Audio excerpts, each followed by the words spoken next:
Leitura em áudios do livro incomparável 10 maneiras em que Deus é diferente de nós e por que isso é algo bom, de Jane Wilkin, pela Fiel Editora, capítulo 8, Onisciente, o Deus de infinito conhecimento. Ele conhece. Sim, ele conhece. Por que não confiar nele, então, e confidenciar alegrias e tristezas ao Salvador dos homens, Georgia C. Eliot. Toda escola de ensino fundamental tem suas figuras únicas, e a minha não era diferente. A menina mais irritante da minha primeira série usava Maria Chiquinhas, tinha joelhos machucados e um sério problema de autocontrole quando se tratava de responder perguntas. Ela se inclinava para a frente, acenando a mão para atrair a atenção da professora antes de todo mundo. Se a nossa professora, a senhora Walker, chamasse um aluno diferente, a senhorita Maria Chiquinha se esticava o máximo que pudesse e mexia os dedos freneticamente, se agitando e sussurrando bem baixinho na esperança de que o outro aluno fosse fulminado. Quando, enfim, era sua oportunidade de falar, ela soltava a resposta com a força de um pneu estourando. Sua expressão facial ia se acalmando em triunfo e alívio, sendo que o efeito disso tudo só não era maior porque ela tinha perdido todos os 8 dentes da frente de uma só vez. Ela era uma sabichona e metida inteligente. E essa menina era eu. Enfim, a senhora Walker me chamou de lado e perguntou: Não é ótimo quando você dá a resposta correta para uma pergunta? Sim, sim, era. A sensação era ótima. Vamos deixar que outras crianças tenham a chance de se sentirem bem por responderem às perguntas também? Tudo bem? Bem, senhora Walker, francamente, será difícil conter meu ego gigantesco sob esse parâmetro. Mas eu entendo o que você quer dizer. A maioria de nós teve momentos em que se achou esperta demais. A arrogância da juventude nos persegue até a vida adulta, quando as realidades da vida começam seu trabalho corretivo, ensinando-nos os limites de nosso conhecimento. Como Mark Twain muito certamente notou, quando eu era um garoto de 14 anos, meu pai era tão ignorante que eu mal podia aguentar ter aquele velho por perto. Mas, quando fiz 21 anos, eu me surpreendi com o quanto aquele velho homem aprendeu ao longo de 7 anos. Envelhecer significa crescer em conhecimento, mas também significa crescer em consciência de quão pouco nós realmente sabemos sobre o que se pode conhecer. Que são muitas coisas, aliás. A senhorita Maria Chiquinha está na meia-idade agora, um estágio no qual eu esperava começar a sentir certa segurança resultante das experiências da vida e da educação que acumulei. Ao invés disso, eu me vejo com a crescente sensação de quão pouco aprendi e do quanto eu ainda não sei. Não apenas isso, ainda comecei a ter esquecimentos. O Deus que não aprende. Quem é a pessoa mais inteligente que você conhece? Não o mais sabichão, mas o pensador mais habilidoso intelectualmente. No meu caso, é o meu avô. Um devoto homem de fé, ele foi um engenheiro nuclear antes que esse campo de conhecimento sequer existisse. Ele acumulou patentes e premiações merecidas ao longo de uma carreira que se estendeu bem até os seus 80 anos. Ele morreu aos 93 anos, ainda com uma mente ativa. No seu funeral, aqueles de que ele foi mentor o descreveram afetuosamente como alguém tão brilhante que, por certo, o pouco que tinha esquecido sobre ciência ao longo do tempo era mais do que eles poderiam aprender durante a vida toda. Entretanto, mesmo a pessoa mais inteligente que conheci oferece apenas uma pálida sombra do Deus a quem ele adorava.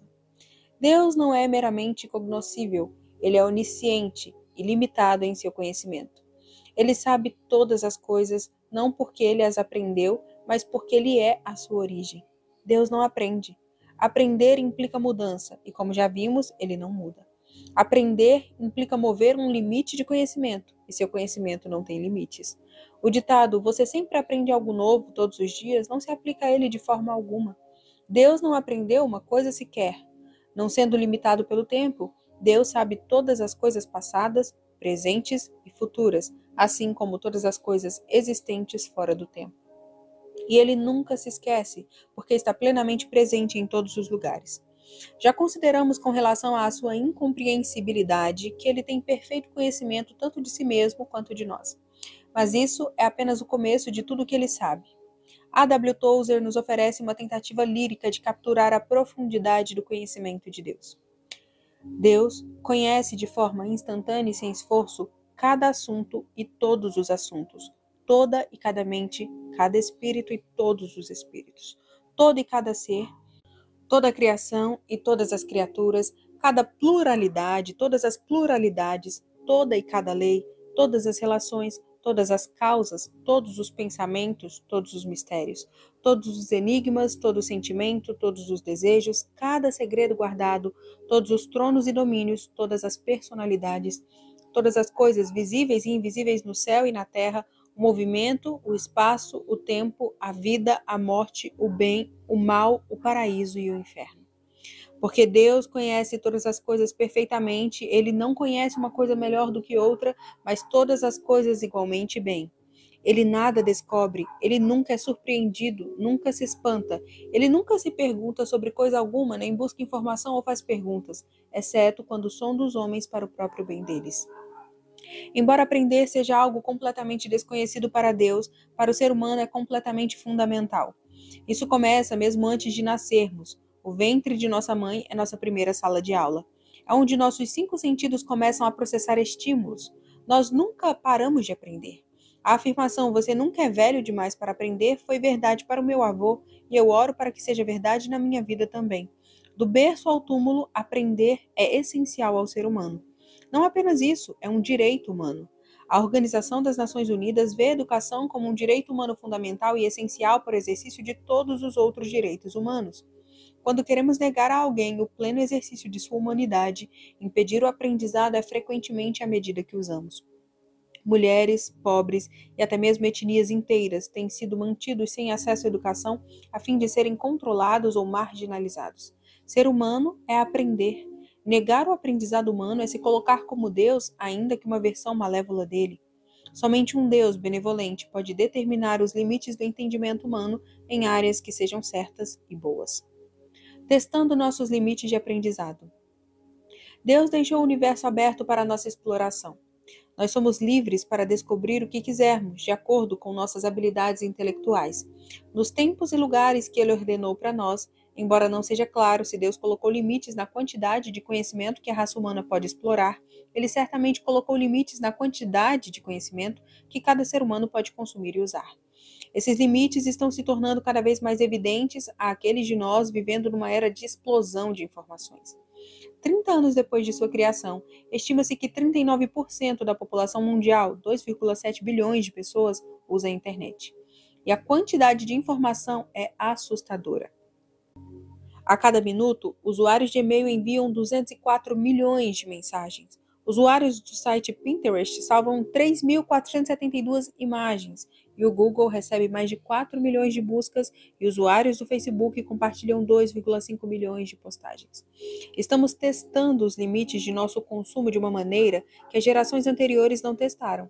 A internet oferece um self-service a todos, desde aquele que está realmente fazendo uma pesquisa até quem está simplesmente entediado. E nós estamos entrando repetidamente na fila desse restaurante como se nossos cérebros tivessem espaço para, ou fossem usar, qualquer coisa com que os alimentarmos. Assim como todos os restaurantes self-service, embora sejam maravilhosos em sua acessibilidade e variedade, o consumo impensado pode levar a problemas de saúde. Há uma diferença entre o aprendizado saudável e a glutonaria de informações. Um é sobre ser completamente humano, e o outro é sobre ansiar a ausência de limites. Nosso desejo insaciável por informação é um claro sinal de que cobiçamos a onisciência divina. Queremos saber de todos os fatos, mas, como seres finitos, nós não fomos projetados para isso. E assim, não é de se surpreender que o consumo desmedido de informação nos leve não a um aumento de nossa paz de espírito, como esperávamos, mas a uma crescente dissonância. Psicólogos desenvolveram um termo para descrever o que acontece quando ignoramos os bons limites daquilo com que alimentamos o nosso cérebro: sobrecarga de informação. Estudos mostram que a sobrecarga de informação pode causar irritabilidade, raiva, letargia, apatia e insônia. Ela pode levar à pressão alta, estresse cardiovascular, desordens alimentares, dores de cabeça, dores de estômago, dores musculares e problemas de visão. Ela afeta nossa cognição e, logo, nossa produtividade, diminuindo a nossa capacidade de atenção e concentração. De maneira contraintuitiva, a sobrecarga de informação também diminui a nossa capacidade de tomar decisões. Embora coletar fatos nos auxilie na tomada de decisões, com tantos fatos conflitantes para considerar, nós travamos. Sofremos de paralisia por análise, sempre temendo que outra informação invalide a nossa escolha atual. Incapazes de medir os aparentemente infinitos prós e contras de qualquer decisão, nós nunca decidimos. O resultado é a inação. A sobrecarga de informações ainda tem outro efeito devastador. Ela acaba com a empatia. Uma pesquisa conduzida pela Universidade do Sul da Califórnia revelou que a exposição rápida a manchetes ou histórias de desastre ou tragédia humana pode adormecer nosso sentido de moralidade e produzir indiferença. De acordo com um sociólogo da USC, Manuel Castells, na cultura da mídia onde violência e sofrimento se tornam uma atração sem fim, seja na ficção ou no jornalismo, a indiferença à vista do sofrimento humano gradualmente se implanta. Que Deus nos ajude se os crentes desconsiderarem os bons limites para as nossas mentes. Que Deus nos ajude se a igreja sucumbir à inação e à indiferença diante do sofrimento humano. Devemos respeitar os bons limites determinados por Deus para a quantidade de informação que podemos processar e para a quantidade de tempo que se leva para processá-la, de maneira que resulte em ação e empatia.